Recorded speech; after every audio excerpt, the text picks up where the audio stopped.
Buenas tardes, mi nombre es Ulma Yolima Becerra Zavala, estudiante de Ciencias Políticas. El país que yo escogí fue Siria.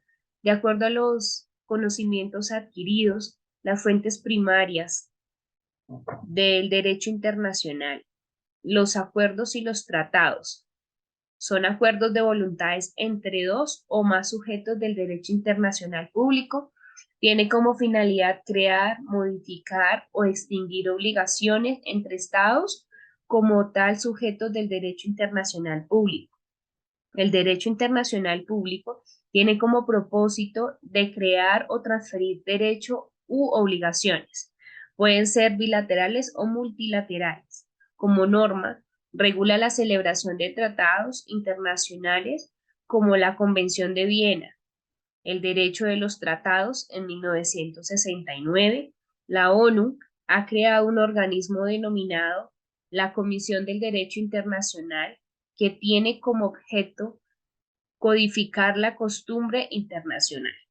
El ordenamiento jurídico nacional dispuesto en el inciso 6 de la fracción 1 del artículo 38 del Estatuto de la Corte Internacional de Justicia, principio de autodeterminación de un pueblo, tiene derecho a determinar libremente, es decir, sin injerencia de otros estados, su condición política, su desarrollo económico, social y cultural.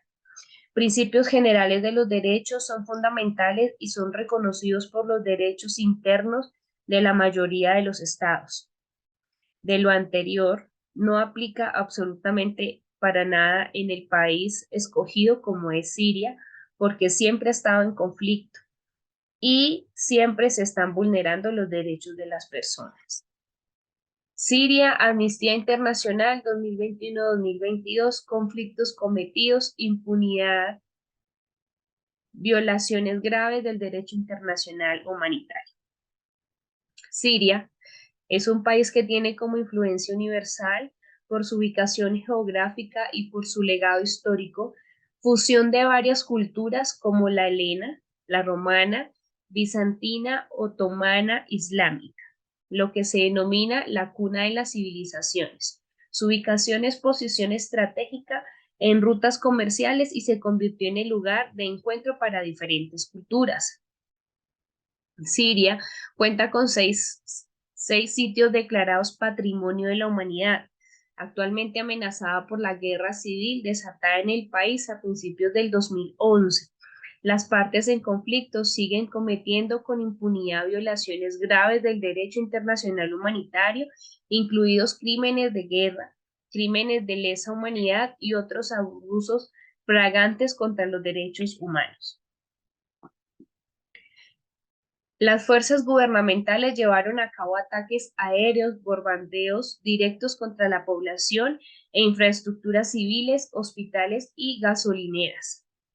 Restricción y negación el acceso a la ayuda humanitaria en todo el país.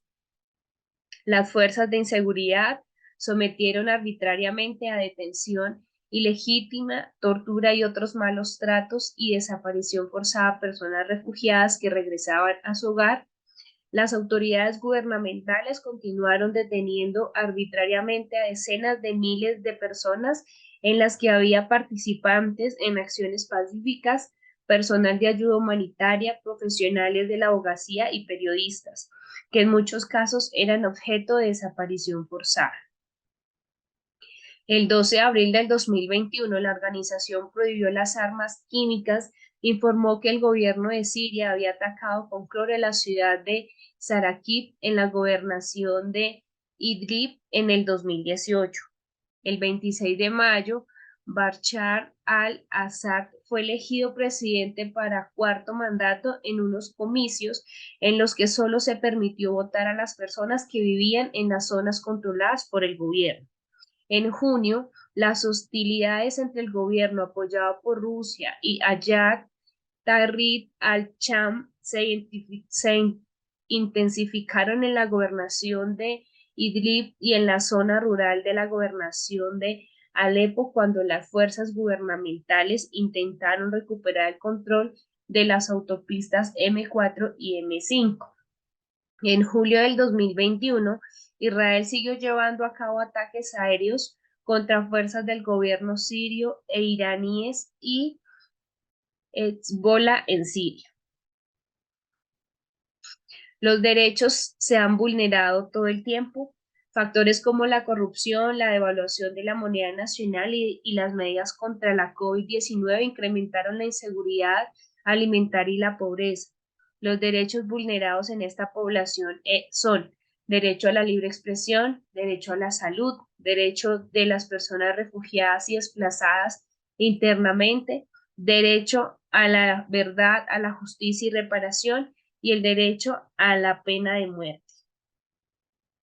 Las referencias bibliográficas, Amnistía Internacional y una revista UT de Siria. Muchas gracias.